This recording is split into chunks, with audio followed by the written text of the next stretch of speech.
Welcome to this e-module.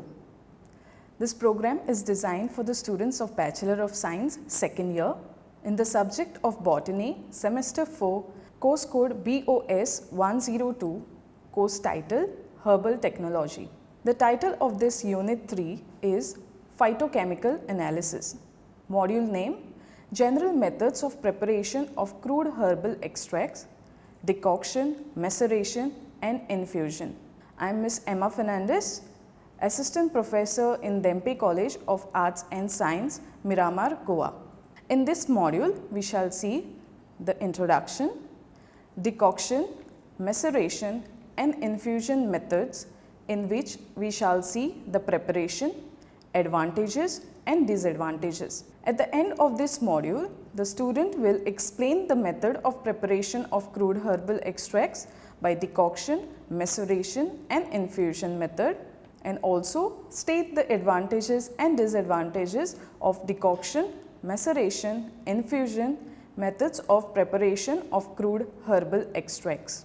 Extraction of medicinal plants is a process of separating active plant materials or secondary metabolites such as alkaloids, flavonoids, terpenes, saponins, steroids and glycosides from inert or inactive material using an appropriate solvent and standard extraction procedure.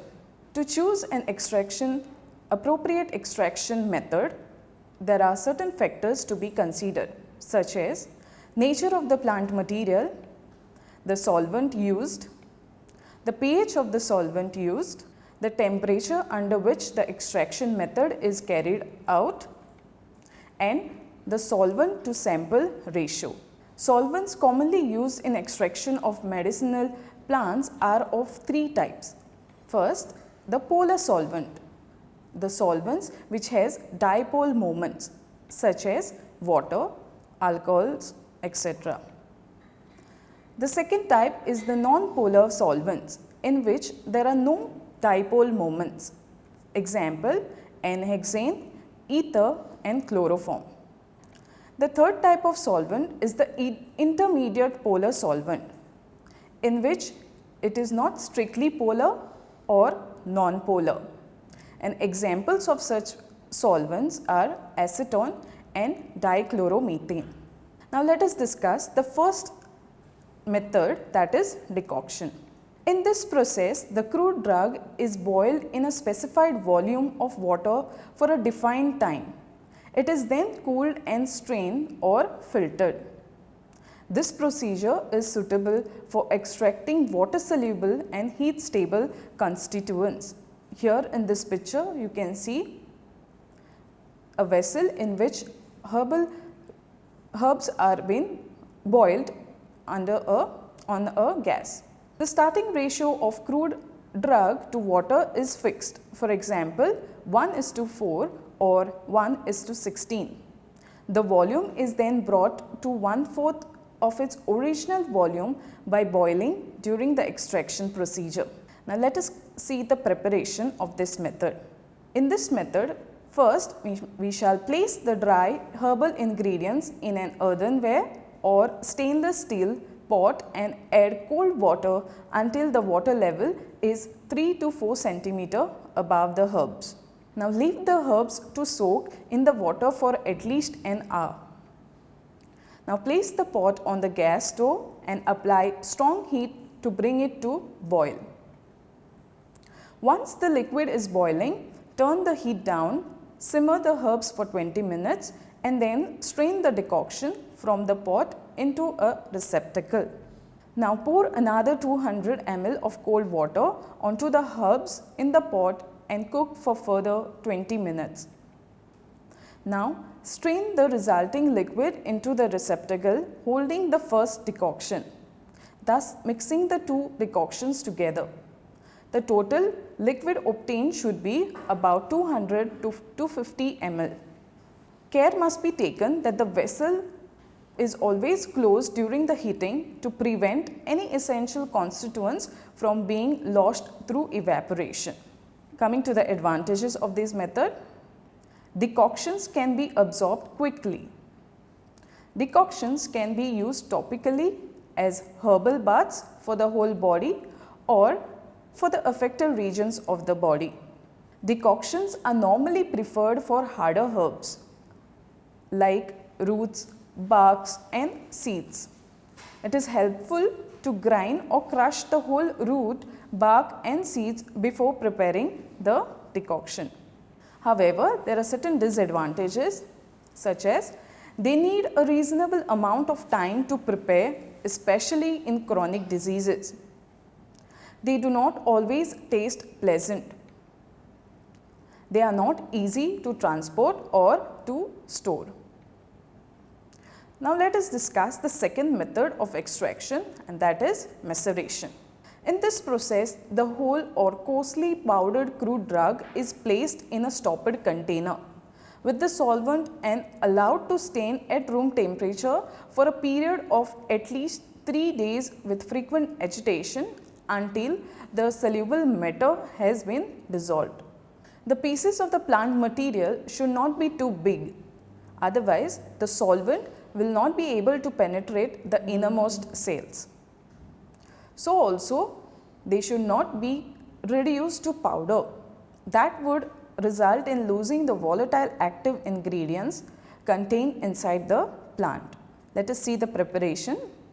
The plant material is crushed or cut small or moderately coarse powdered. Then it is placed in a stoppered container. Whole of the selected solvent is added to the container. It is allowed to stain for few days by shaking occasionally. And lastly, the liquid is being strained off using various methods of separation. Here is a pictorial diagram which will explain the method. Here the plant material is taken into a container. The solvent is being poured fully over the plant material and it is being airtight completely. Over the days, this mixture is being occasionally stirred, and at the end we can see that the plant material containing the chemical constituent is being steeped into the solvent completely. It is further separated with the help of filtration method and the extract is being collected. Let us see the advantages.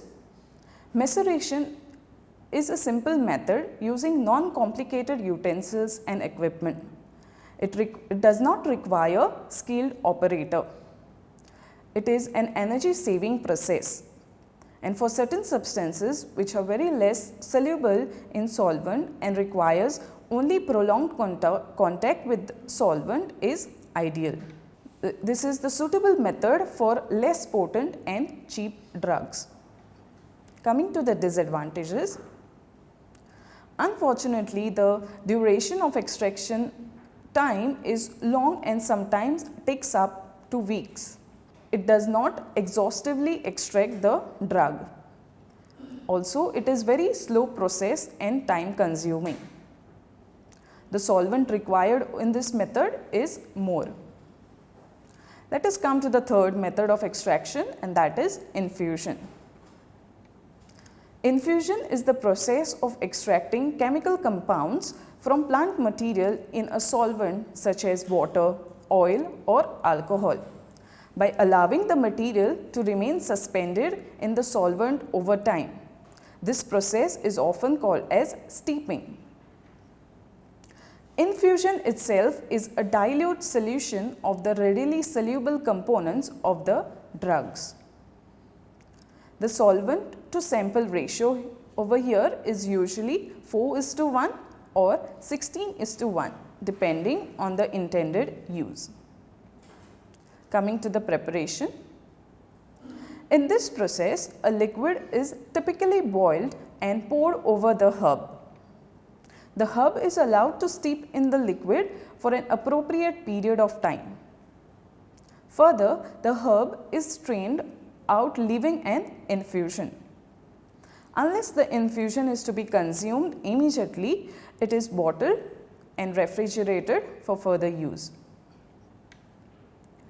Here the herb is taken into a container and the solvent is poured over the herb. It is kept over time, and lastly, after the infusion has taken place, the extract is being separated from the residue with the help of a filter or the help of a filtration process. Here is the mark and the infusion which are separated. Advantages: this method is suitable for extraction of bioactive constituents that are readily soluble. It is an appropriate method for preparation for fresh extract just before the use. Disadvantage: the infusions are liable to fungal and bacterial growth, and it is necessary to dispense them within 12 hours of their preparation. These are my references. Thank you.